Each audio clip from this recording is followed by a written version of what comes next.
नमस्कार। क्यामेराबाट रञ्जना देवकोटाको साथमा म हुँ ज्योतिषी ठाकुर देवकोटा। आदरणीय दर्शकहरू, 2078 साल असोज महिनाको 21 गते महत्त्वपूर्ण र विशेष दिन रहेको छ। असोज महिनाको 21 गते हामी नेपालीहरूको महान पर्व बडा दशैँको शुभारम्भ गर्ने दिन। उसो त यसलाई हामी घटस्थापनाको दिन भनेर भन्छौँ। कतिपय अवस्थामा जमारा राख्ने दिन भनेर पनि हामी बुझ्ने गर्छौँ। जेउस नेपालीहरूको महान पर्व घटस्थापनाको पहिलो दिनमा हामीले घटको स्थापना कसरी गर्ने, जमरा कसरी राख्ने, जमरा राख्ने सजिलो विधि र तरिका, त्यसैगरी घटको स्थापना गर्ने सजिलो विधि र तरिका, हामीले 9 दिनसम्म दुर्गा सप्तशती चण्डी पाठ कसरी गर्ने, त्यसैगरी हामीले दुर्गा मातालाई पूजा गर्ने सामग्रीहरू के चाहिन्छन्, करिब 40 वटा सामग्रीहरू तपाईको माझमा मैले राख्नेछु। त्यसकारण घटस्थापनाको दिन, जमरा राख्ने दिन, पूजा गर्ने सजिलो तरिका र यो तपाईले चाहिँ पूजा गर्ने, जमरा राख्ने, नवरात्रिलाई चाहिँ कलश स्थापना गर्ने सजिलो पूजा विधि र तरिका तपाईको माझमा जानकारी दिनेछु। नआत्तिकन अन्त्यसम्म तपाईँ यो भिडियो हेर्ने र सुन्ने प्रयास गर्नुभयो भने सम्पूर्ण ज्ञान र जानकारीहरू प्राप्त गर्न सक्नुहुन्छ। आदरणीय भक्तजन एवं दर्शकहरू, विशेष गरेर असोज महिनाको 21 गते माता दुर्गाको पूजा गर्ने विशेष समय हो। माता दुर्गा भगवतीको पूजा गर्नाले हामी दुःखबाट सुखमा परिणत हुन सक्छौँ, जीवनलाई एउटा हामी शक्तिमा परिणत गर्न सक्छौँ। त्यसकारण यदि कलियुगमा शक्ति प्राप्त गर्छौँ र हामी सारा दुःखबाट सुखमा अगाडि बढ्न सक्छौँ भने त्यही दुर्गा माताको शक्ति प्राप्त गरेर अगाडि बढ्न सक्छौँ। त्यसकारण दुर्गा मातामा शक्ति प्राप्त हुन्छ। श्री रामले पनि त तपाईको दुर्गा मातालाई पूजा गर्नुभएको थियो। त्यसकारण भगवानले पनि दुर्गा मातालाई पूजा गर्नुभएको थियो। दुर्गा माताको शक्ति बिना हामी कुनै पनि तपाईको चाहिँ कार्यलाई अगाडि बढाउन सक्दैनौँ, शक्ति प्राप्त गर्न सक्दैनौँ। हामीले यो सुनौलो अवसर नगुमाउँ। 9 दिनसम्म हामीले दुर्गा सप्तशती चण्डी पाठहरू गर्ने, सुन्ने, केही न केही विधि र तरिकाले घरमा 9 दिनसम्म हामीले पूजाआजा गर्ने व्यवस्था गऱ्यौँ भने सकारात्मक किसिमको ऊर्जा प्राप्त गर्ने महत्त्वपूर्ण दिनको रूपमा रहेको छ। अब रह्यो 2078 साल असोजको 21 गतेको दिनमा बिहानको समयमा तपाईँ हामी उठ्नुपर्ने हुन्छ। यो दिनमा हामी घटस्थापनाको दिन र जमरा राख्ने दिनमा बिहान उठ्ने। बिहान उठिसकेपछि हामी स्नान गर्ने। हामी कुनै पनि व्रत, पूजाआजा हरेक कुराहरूमा स्नान गर्नुपर्छ र स्नान भनेको हामीले नुहाउने कामहरू गर्नुपर्छ। जब हामी स्नान गर्छौँ, नुहाइधुवाइ गर्छौँ, हामी शुद्ध रहन्छौँ भने घरलाई पनि शुद्ध बनाउनुपर्छ। हरेक घरका कोठाहरू सफा गर्ने, त्यसैगरी हामीले आफ्नो पूजा कक्षहरू सफा गर्ने, अनि हामीले शुद्ध वस्त्रहरू हामीले लगाउने। शुद्ध वस्त्र भनेको धोइधाइ गरेर राखेका चोखा वस्त्रहरू हामीले लगाउने, शुद्ध वस्त्रहरू हामीले लगाउने। यी कामहरू हामीले गर्नुपर्छ र यति कामहरू गरिसकेपछि हामीले घटस्थापनाको दिनबाट नवदुर्गालाई पूजा गर्ने, 9 दिनसम्म पूजा गर्ने सम्पूर्ण पूजा सामग्रीहरू तयारी गर्न पर्ने अवस्था रहन्छ। र यो पूजा सामग्रीहरू के चाहिन्छन् म भिडियोको अन्त्यमा बताउँछु। त्योभन्दा अगाडि अन्य पूजाकै कुराहरू यहाँहरूको माझमा जोड्छु। के सामग्री चाहिन्छ यहाँले अन्त्यसम्म हामीलाई सुन्नु होला है त। त्यसपछि हामी अखण्ड दियो यदि बाल्ने हो भने हामीले अखण्ड दियो तयारी अवस्थामा राख्नुपर्छ। विशेष गरेर कतिपय अवस्थामा 9 दिनसम्म तपाईहरू अखण्ड दियो बाल्नुहुन्छ। अखण्ड दियोको लागि यहाँले ठुलो पाला लिनुहोला। ठुलो पालामा चाहिँ अलि तेल धेरै अट्ने खालको, तपाईँले रातभरि बल्ने, दिनभरि बल्ने खालको तपाईँले चाहिँ ठुलो पालाहरू लिएर अखण्ड दियोको लागि चाहिँ तयारी गर्न सक्नुहुन्छ। र विशेष गरेर यो 9 दिनसम्म हामीले यदि अखण्ड दियो प्रज्वलित गर्यौँ भने दुर्गा माताको शक्ति प्राप्त रहन्छ भन्ने एउटा धार्मिक एवं यो हाम्रो चाहिँ पहिलेदेखि चलिआएको परम्परागत एउटा संस्कार रहेको छ।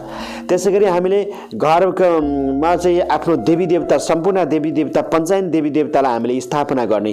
पञ्चायन देवी देवता, दीप, कलश, गणेशदेखि लिएर हामीले सम्पूर्ण लक्ष्मी मातादेखि लिएर सम्पूर्ण देवी देवताको स्थापना गर्ने। र यो दशैँको समय दुर्गाको विशेष पूजा हुने भएको हुनाले हामीले एउटा आसनमा दुर्गाको मूर्ति अथवा फोटोलाई स्थापित गर्ने, दुर्गा मातालाई अवश्य हामीले स्थापित गर्नुपर्छ।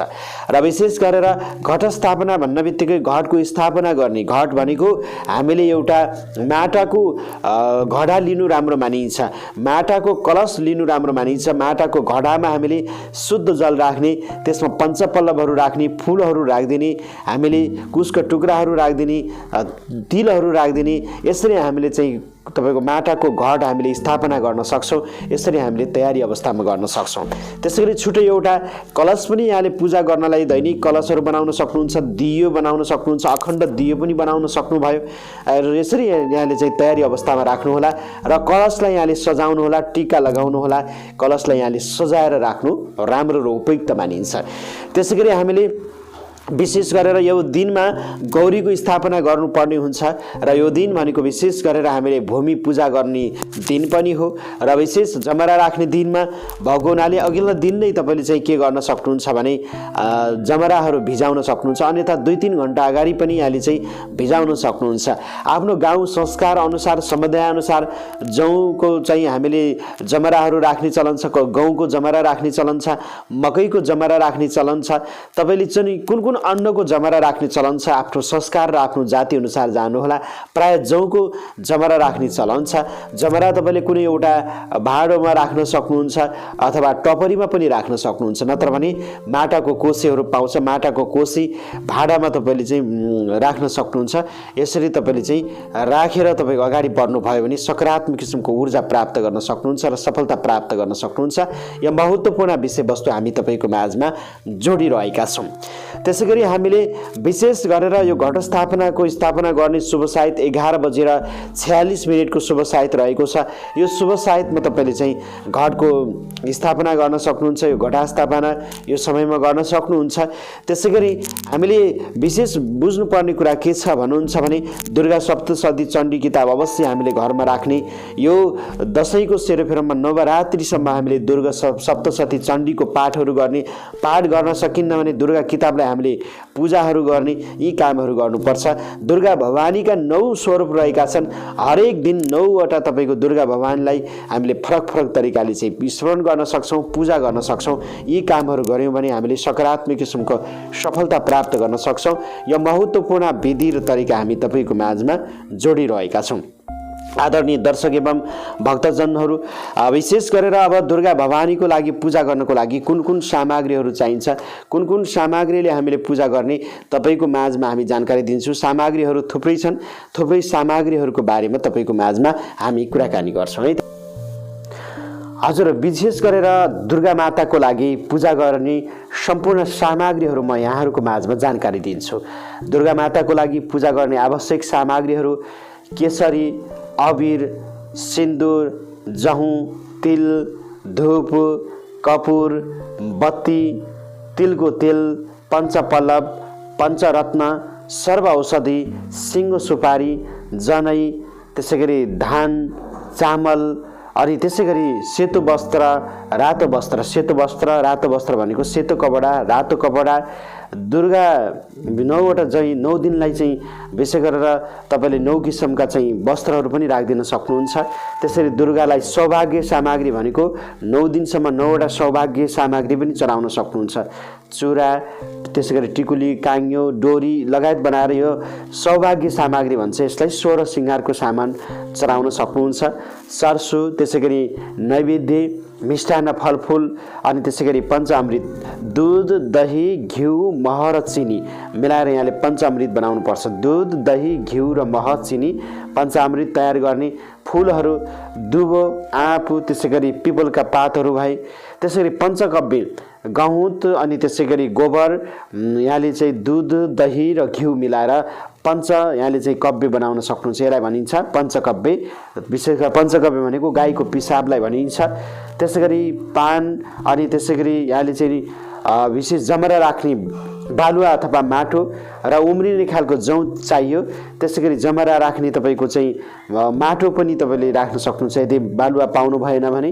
त्यसैगरी घट स्थापनाको लागि घट स्थापना गर्ने घडा चाहियो अनि त्यसै गरी बेलपत्र अनि त्यसै गरी यहाँले चाहिँ धुपाउरे तयारी अवस्थामा राख्न सक्नुहुन्छ गोकुल धूप अनि त्यसै गरी 9 सुत्ती बत्ती यहाँले चाहिँ 9 सुत्ती बत्ती 9 जोर प्रत्येक दिनलाई यहाँले चाहिँ तयारी अवस्थामा गराउनु पर्छ त्यसै गरी तिलको तेल अनि त्यसपछि बलिको निम्ति बलि दिनको दिनमा तपाईले कोपिन्डो काँक्रो मोला उखु बेल र नरिवल बनाएर तपाईले बलि दिन सक्नुहुन्छ त्यसरी खड्गहरुमा तपाईले चाहिँ विशेष गरेर हतियारहरु ती हतियारहरु पनि तपाईले राख्नु पर्ने हुन्छ त्यसरी कन्या पूजाको निमित्त तपाईले वस्त्रहरु भनेको कपडाहरु सौभाग्य आभूषण जस्ता चीजहरु तपाईले राख्नु पर्ने हुन्छ त्यसरी पूजाको लागि एउटा सानो कलश पञ्चपात्रो आचमनी अर्घ त्यसैगरी यहाँले चाहिँ शंख घण्टा कर्मपात्रो पूजा थाली त्यसैगरी डमरू धुपाउरो यस्ता चीजहरु तपाईले चाहिँ राख्नु पर्ने हुन्छ त्यसैगरी यहाँले पञ्चपात्रहरु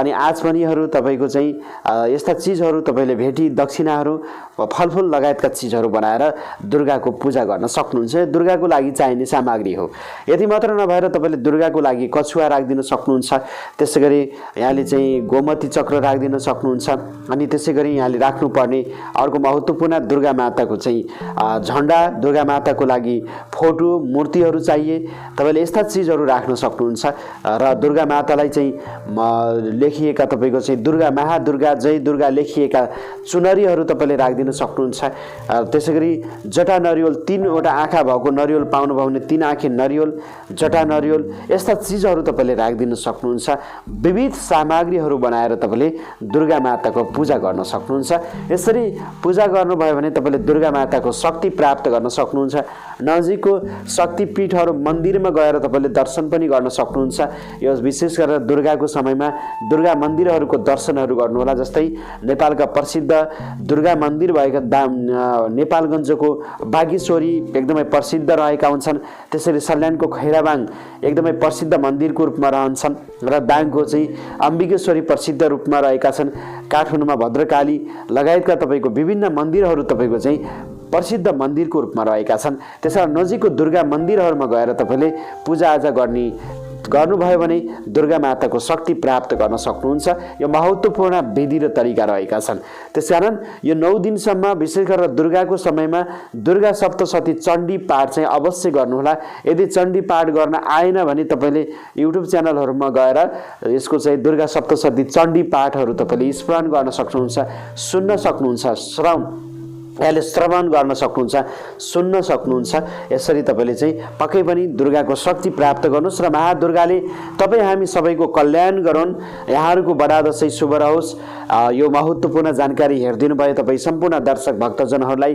धेरै धेरै धन्यवाद दिन चाहन्छौ हाम्रो च्यानलमा तपाई नयाँ हुनुहुन्छ पहिलो पटक हेर्दै हुनुहुन्छ भने हाम्रो च्यानललाई सब्स्क्राइब गरिदिनु होला नजिकै रहेको बेलमा गएर अलमा क्लिक गर्न नबिर्सनु होला ज्योतिष वास्तु धर्म र संस्कृति सम्बन्धी जानकारी दिने महत्त्वपूर्ण ज्योतिष ठाकुर देवकोटा युट्युब च्यानलबाट तपाई सम्पूर्ण दर्शक एवं भक्तजनहरुलाई धेरै धेरै धन्यवाद दिँदै क्यामेराबाट रञ्जना देवकोटाको साथमा म ज्योतिषी ठाकुर देवकोटाके चाहन्छु यहाँहरुको जीवन र जिन्दगी सुन्दर बितोस् नमस्ते जय होस्।